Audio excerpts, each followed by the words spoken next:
Group 1 এর মৌলগুলো যেগুলো আছে সেগুলো হচ্ছে ধাতু, হাইড্রোজেন বাদে, কারণ হাইড্রোজেন ধাতুর ন্যায় আচরণ করে, অধাতুর ন্যায় আচরণ করে। তারপরে lithium, sodium, potassium, rubidium, caesium, francium, এই যে 6টি মৌল আছে এগুলো কিন্তু খুব সক্রিয় ধাতু। দ্বিতীয় নম্বর গ্রুপে বেরিলিয়াম, তারপরে ম্যাগনেসিয়াম, ক্যালসিয়াম, এই যে দ্বিতীয় গ্রুপের মৌলগুলো আছে এগুলোকে বলা হয় মৃৎক্ষার ধাতু। 17 নম্বর গ্রুপ যেটা আছে, ফিরে চলো বড় আইনজীবী আনতে, এই যে fluorine, chlorine, bromine, iodine, statin, এই যে মৌলগুলো আছে এগুলোকে বলা হচ্ছে হ্যালোজেন গ্রুপের মৌল, হ্যালোজেন। আর এই যে লাস্ট পর্যায়ে যে মৌলগুলো আছে, লাস্ট পর্যায়ে বলছি, লাস্ট গ্রুপে 18 নম্বর গ্রুপে যে মৌলগুলো আছে, হেসে নেচে আর কখন জেরিন রাখবে, এগুলোকে বলা হচ্ছে নিষ্ক্রিয় গ্যাস। শুধুমাত্র হিলিয়ামের তৃতীয়পূরণ আছে আর সবগুলো অষ্টপূরণ আছে। এই মৌলগুলো আছে কপার, সিলভার, গোল্ড, রনজেনিয়াম, এগুলোকে মুদ্রা ধাতু বলা হয়। যদিও এই রনজেনিয়াম এটা হচ্ছে তেজস্ক্রিয় মৌল। সাধারণত এই তিনটি, কপার, সিলভার আর হচ্ছে গোল্ড, এই তিনটাকে বলা হয় হলো মুদ্রা ধাতু। প্রথম গ্রুপে 7টি মৌল আছে, দ্বিতীয় গ্রুপে 6টি মৌল আছে, 13 নম্বর গ্রুপে কয়টি মৌল আছে? 6টি, 2, 4, 6টি মৌল আছে। 14 নম্বর গ্রুপে 6টি, 15, 16, 17 নম্বর পর্যন্ত গ্রুপে কিন্তু 6টি করে মৌল আছে। আর 18 নম্বর গ্রুপে, তাহলে 18 নম্বর গ্রুপে আছে 7টি মৌল।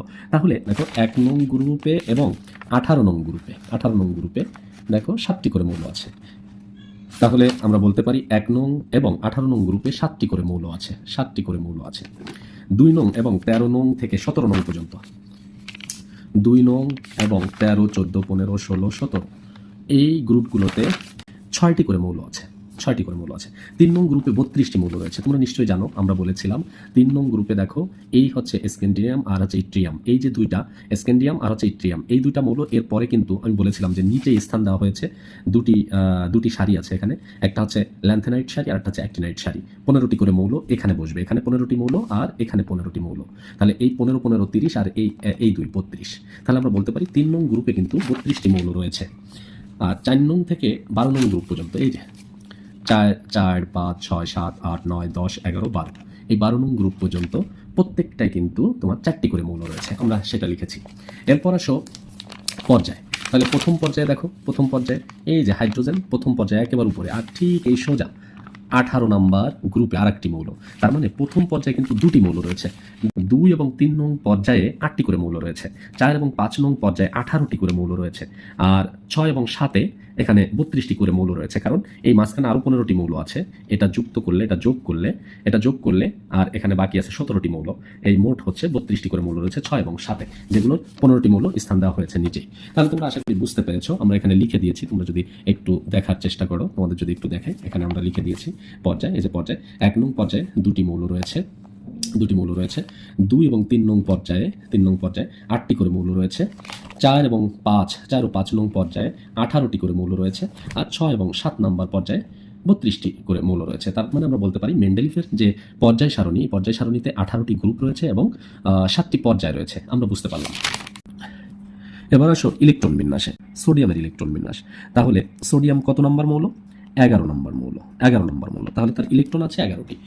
তো আমরা যদি সোডিয়ামের ইলেকট্রন বিন্যাস দেখি, 1s2, 2s2, 2p6, 3s1, আমরা দেখতে পেয়েছি সোডিয়ামের 11টি ইলেকট্রন আছে। আমরা এস এ 2টি ইলেকট্রন দিয়েছি, 1s এ 2টি ইলেকট্রন, 2s এ 2টি, 2p-তে 6টি আর 3s এ 1টি। আমরা যদি ডায়াগ্রাম চিত্র দেখি, প্রথম কক্ষপথে ইলেকট্রন থাকে হচ্ছে 2টি, দ্বিতীয় কক্ষপথে 8টি ইলেকট্রন আছে, 8টি ইলেকট্রন থাকতে পারে। দ্বিতীয় কক্ষপথে ইলেকট্রন থাকতে পারে 8টি থাকতে পারে।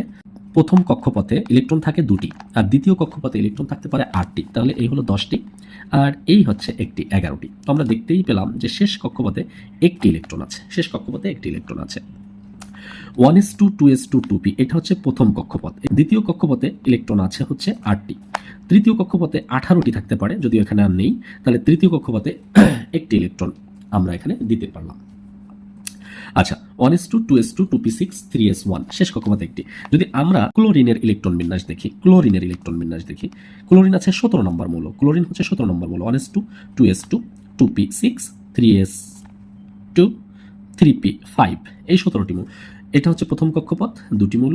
এই যে দ্বিতীয় কক্ষপথে আছে 8টি মৌল, 10টি। আর তৃতীয় কক্ষপথে 7টি, 7টি ইলেকট্রন থাকে। প্রথম কক্ষপথে 2টি ইলেকট্রন থাকে, দ্বিতীয় কক্ষপথে 8টি ইলেকট্রন থাকে, আর তৃতীয় কক্ষপথে 7টি ইলেকট্রন থাকে ক্লোরিনের ক্ষেত্রে। তাহলে আমরা জানি এস এ সর্বোচ্চ ইলেকট্রন থাকতে পারে 2টি, পি তে সর্বোচ্চ ইলেকট্রন থাকতে পারে 6টি, ডি তে সর্বোচ্চ ইলেকট্রন থাকতে পারে 10টি, এফ এ সর্বোচ্চ ইলেকট্রন থাকতে পারে 14টি। তাহলে আমরা যে কোনো মৌলের ইলেকট্রন বিন্যাস আমরা এভাবে করে ফেলতে পারি। যেমন আমরা যদি সালফারের ইলেকট্রন বিন্যাস করি বা আর্গনের ইলেকট্রন বিন্যাস করি, আর্গন আছে 18 নম্বর মৌল, আর্গন হচ্ছে 18 নম্বর মৌল। তাহলে 1s2 2s2 2p6 3s2 3p6, এই শেষ কক্ষপথে তার কিন্তু 8টি মৌল। তার দ্বিতীয় কক্ষপথে হচ্ছে 8টি মৌল, 8 8, আর প্রথম কক্ষপথে কিন্তু 2টি মৌল। তাহলে 2 8 8 হচ্ছে তার ইলেকট্রন বিন্যাস। আশা করি তোমরা বুঝতে পেরেছ। তবে যদি আমরা পটাশিয়ামের ইলেকট্রন বিন্যাস করতে চাই, এটা হচ্ছে 19 নম্বরে। তাহলে 1s2 2s2 2p6 3s2 3p6, এখন 3d আর হচ্ছে 4s। 4s এ ইলেকট্রন আগে যাবে, কেন আগে যাবে সেটা আমি ব্যাখ্যা করতেছি। 3d তে কিন্তু 0 থাকবে। তাহলে 1s2 এখানে 2টা ইলেকট্রন দ্বিতীয় কক্ষপথে, এর ইলেকট্রন হচ্ছে 8টি, তৃতীয় কক্ষপথে ইলেকট্রন আছে 8টি, চতুর্থ কক্ষপথে ইলেকট্রন আছে 1টি। এখন তৃতীয় কক্ষপথে তো আরও 10টি ইলেকট্রন যেতে পারত, কিন্তু আগে 4s এ ইলেকট্রন আগে যাবে। কেন আগে যাবে? বিজ্ঞানী আউবাও বলেন সর্বনিম্ন শক্তি স্তর থেকে ইলেকট্রন সর্বোচ্চ শক্তি স্তরে ইলেকট্রন প্রবেশ করে। যেমন আমি একটা উদাহরণ দিয়ে থাকি। উদাহরণটি হচ্ছে এমন যে একটা পুকুর যদি খনন করা থাকে, বেশ গভীর একটা পুকুর খনন করা থাকে, সেখানে যদি পানি না থাকে, তাহলে তুমি যদি উপর থেকে পানি ঢালো, তাহলে আগে পানি যাবে সব থেকে নিচু জায়গায়, সব থেকে নিচু পুকুরের যে জায়গাটায় সব থেকে নিচু, সেই জায়গায় কিন্তু আগে পানি যাবে, আস্তে আস্তে পানি উপরে উঠবে। তার মানে সর্বনিম্ন যে স্থানটা, সর্বনিচু যে স্থানটা, ওখানে কিন্তু ওখানে আগে পানি যাবে। তো সেম ভাবে বিজ্ঞানী আউবাও বলেন ইলেকট্রন সর্বনিম্ন শক্তি স্তর থেকে সর্বোচ্চ শক্তি স্তরে যাবে। আমরা আরেকভাবেও বোঝাতে পারি, তোমরা যদি কোনো একটা গাছে ওঠো, তাহলে আগে সর্বনিচ থেকে তারপরে উপরে উঠতে হয়। এজন্য ইলেকট্রন প্রবেশের ক্ষেত্রেও সর্বনিম্ন শক্তিতে আগে ইলেকট্রন যাবে, তারপর তুলনামূলকভাবে যার শক্তি বেশি তার কাছে ইলেকট্রন যাবে। তো এই সর্বনিম্ন সর্বোচ্চ বা তার থেকে বেশি শক্তি, এটা তোমরা কিভাবে বুঝবে? তো প্রধান কোয়ান্টাম সংখ্যা এবং সহকারী কোয়ান্টাম সংখ্যার মাধ্যমে আমরা n+l এই সূত্রের মাধ্যমে কিন্তু আমরা জানতে পারবো যে কার শক্তি বেশি কার শক্তি কম। তাহলে আমরা যদি দেখি 3d এবং 4s 3d এবং 4s এর ক্ষেত্রে যদি আমরা চিন্তা করি কার শক্তি বেশি, তাহলে এখানে 3d এর ক্ষেত্রে n এর মান হচ্ছে 3, আর আমরা জানি s এর শক্তি 0 ধরা হয়, p এর শক্তি 1 ধরা হয়, d শক্তি 2 ধরা হয়, f এর শক্তি 3 ধরা হয়। তো আমরা এটাকে সহকারী কোয়ান্টাম সংখ্যা l এর মান ধরি। তাহলে 3d এর ক্ষেত্রে n এর মান হচ্ছে 3, আর l এর মান হলো d এর মান 2। এই যে n+l এই সূত্রের মাধ্যমে কিন্তু কার শক্তি বেশি কার শক্তি কম, কার কাছে আগে ইলেকট্রন যাবে, এটা কিন্তু আমরা এই সূত্রের মাধ্যমে বুঝতে পারবো। তাহলে প্রধান কোয়ান্টাম সংখ্যা হচ্ছে n। এই কোয়ান্টাম সংখ্যা যখন করাবো তখন আরো ক্লিয়ার হয়ে যাবে। ইন্টারমিডিয়েটে এটা ব্যাপক ভাবে এটা আলোচনা করা আছে। যা হোক, n এর মান এখানে হচ্ছে 3 আর d এর মান হচ্ছে 2। কেন 2? কারণ l = sp_df, এই যে উপশক্তি স্তর যেগুলো আছে, d এর মান হচ্ছে 2। তাহলে n+l, n এর মান 3, l এর মান d আর d এর মান হচ্ছে 2। এই জন্য এখানে আমরা পাবো হচ্ছে 5। আর n+l, এই যদি 4s এর ক্ষেত্রে আমরা যদি চিন্তা করি, তাহলে এখানে n এর মান 4 আর l এর মান s মানে হচ্ছে 0। তাহলে এখানে আমি পাচ্ছি 4। তাহলে 3d এবং হচ্ছে 4s, এই দুইটার ভিতর শক্তি কম হচ্ছে এই 4s এর, কারণ আমরা এখানে পাচ্ছি 4 একক আর এখানে পাচ্ছি হচ্ছে 5 একক। তার মানে 3d তে ইলেকট্রন পরে যাবে। কেন? বিজ্ঞানী আউবাও নীতি অনুসারে ইলেকট্রন বিন্যাসে এভাবেই সিরিয়াল করা হয় বা ইলেকট্রন দেওয়া হয়। এটা তোমরা নিশ্চয়ই বুঝতে পেরেছো। তাহলে 3d তে আমরা 0 দিয়ে দিতে পারি, আমরা 3d না লিখতেও পারি, তাতেও সমস্যা নেই। তবে যদি লিখি তাহলে 3d পরেও লিখতে পারি। কেউ পরে লেখে, 4s কে আগে লেখে। তো আগে 4s লেখা যেতে পারে, 3d পরেও লেখা যেতে পারে। তো আমরা সিরিয়াল অনুযায়ী করছি। প্রধান কোয়ান্টাম সংখ্যা যেখানে 3 গুলো একসাথে লিখেছি, 3s2 3p6 3d10। তো যেহেতু 3d তে আগে ইলেকট্রন আসবে না, সেহেতু আমরা এখানে 0 দিতে পারি। আর 4s ইলেকট্রন যেহেতু 1s2 2s2 2p6 এই হচ্ছে 10টা আর এই দুইটা 12টা আর এই 6টা ইলেকট্রন এই হচ্ছে 18টা আর একটা বাকি থাকে। যেহেতু আমাদের পটাশিয়ামের 19টি ইলেকট্রন ছিল, 19টি ইলেকট্রন। তাহলে এই 19টি ইলেকট্রন যদি আমরা বন্টন করি, 1s2 2s2 2p6 3s2 3p6 এই পর্যন্ত 18টি হলো, আর 4s হচ্ছে একটি। 4s এ কিন্তু একটি ইলেকট্রন, 3d তে যাবে না কেন আমি সেই ব্যাখ্যাটি নিচে করে দিয়েছি, তোমরা নিশ্চয়ই বুঝতে পেরেছো। এবার আসো, এটা ছিল ব্যতিক্রম, স্বাভাবিক নিয়ম থেকে ব্যতিক্রম ছিল।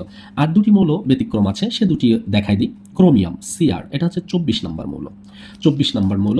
আর আরেকটা আছে কপার, কপার কপার Cu, এটা হচ্ছে 29 নম্বর মৌল। এই দুটোও ব্যতিক্রম।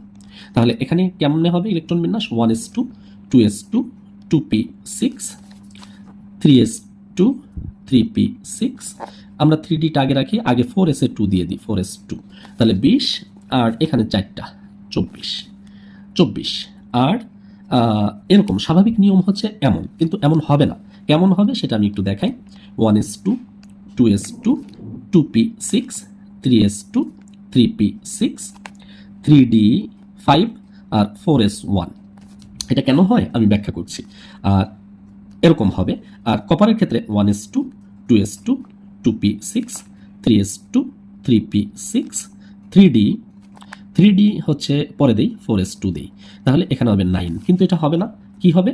1s2 2s2 2p6 3s2 3p6 3d10 4s1। পরমাণুর স্থিতিশীলতার ক্রম এমন, যদি কোনো উপশক্তি স্তরে যদি পরিপূর্ণ ইলেকট্রন থাকে, যেমন আমরা দেখেছিলাম এই যে এখানে আছে, এসে ইলেকট্রন থাকতে পারে সর্বোচ্চ 2টি, পিতে ইলেকট্রন থাকতে পারে সর্বোচ্চ 6টি, ডিতে ইলেকট্রন থাকতে পারে সর্বোচ্চ 10টি, এফে ইলেকট্রন থাকতে পারে সর্বোচ্চ 14টি। এটা যদি পরিপূর্ণ থাকে তাহলে সেই পরমাণুটি অধিক স্থিতিশীল। প্রত্যেকটি পরমাণুই স্থিতিশীলতা অর্জন করতে চায়। এই জন্য পরিপূর্ণ যদি থাকে, কোনো উপশক্তি স্তরে যদি পরিপূর্ণ থাকে, তাহলে সেই পরমাণুটি অধিক সুস্থিত এবং স্থিতিশীল।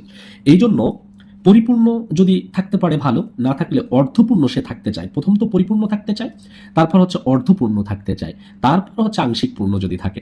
তাহলে এমতো অবস্থায় আমরা যদি দেখি যে 3d-তে ইলেকট্রন ছিল হচ্ছে স্বাভাবিক অবস্থায়, ক্রোমিয়ামের ক্ষেত্রে 3d-তে ইলেকট্রন ছিল হচ্ছে 4টি, ডির সর্বোচ্চ ইলেকট্রন হচ্ছে 10টি, যেটাকে বলা হয় পরিপূর্ণ। পরিপূর্ণ যদি 10টি ইলেকট্রন যদি ডিতে থাকে তাহলে সেটা পরিপূর্ণ। এই যে সেটা কি পরিপূর্ণ, সেটা পরিপূর্ণ। কিন্তু যদি 10টি না থাকে তাহলে যদি 5টি অন্তত থাকে, সেটাও স্থিতিশীলতা অনেকটা স্থিতিশীল। আর তারপরে স্থিতিশীল হচ্ছে আংশিক পূর্ণ যেটা থাকে। তাহলে যখন 3d-তে 4টা আছে, তখন 4s এর ক্ষেত্রে 4s থেকে একটি ইলেকট্রন সে নিয়ে নিবে, কারণ ডির শক্তি কিন্তু বেশি। সে কিন্তু 4s থেকে একটি ইলেকট্রন নিয়ে সে তার 5টি পূরণ করবে, আর 4s একটি ইলেকট্রন হয়ে যাবে। ওর অর্ধপূর্ণ হবে, যদিও ওর পরিপূর্ণ ছিল, কিন্তু যার শক্তি বেশি সে কিন্তু ইলেকট্রন তার কাছে নিয়ে নিবে। তো ডিতে ইলেকট্রন চলে যাবে 5টি, 3d-তে ইলেকট্রন হয়ে যাবে 5টি, আর 4s এ কিন্তু একটি। এটা কিন্তু ব্যতিক্রম, এটা স্বাভাবিক নিয়ম কিন্তু মেনে চলেনি। কপারের ক্ষেত্রেও কিন্তু ব্যতিক্রম। কপারের ক্ষেত্রে আমরা দেখতে পাচ্ছি 3d-তে 9টি ইলেকট্রন, কিন্তু ও কিন্তু পরিপূর্ণ অর্জন করতে পারে। যদি আর একটি ইলেকট্রন হয় তাহলে কিন্তু ওর পরিপূর্ণ হয়ে যায়। পরিপূর্ণ হলে সেই পরমাণুটি অধিক স্থিতিশীল বা সুস্থিতিশীল। এই জন্য সে কিন্তু 4s থেকে একটা ইলেকট্রন নিয়ে সে 10টি পূরণ করবে, আর সে স্থিতিশীলতা অর্জন করবে, এবং এইটা হচ্ছে তার ইলেকট্রন বিন্যাস। এটা কিন্তু ব্যতিক্রম, যেটা স্বাভাবিক নিয়ম কিন্তু সে মানে নাই, এটা কিন্তু ব্যতিক্রম। তাহলে আশা করি তোমরা বুঝতে পেরেছো।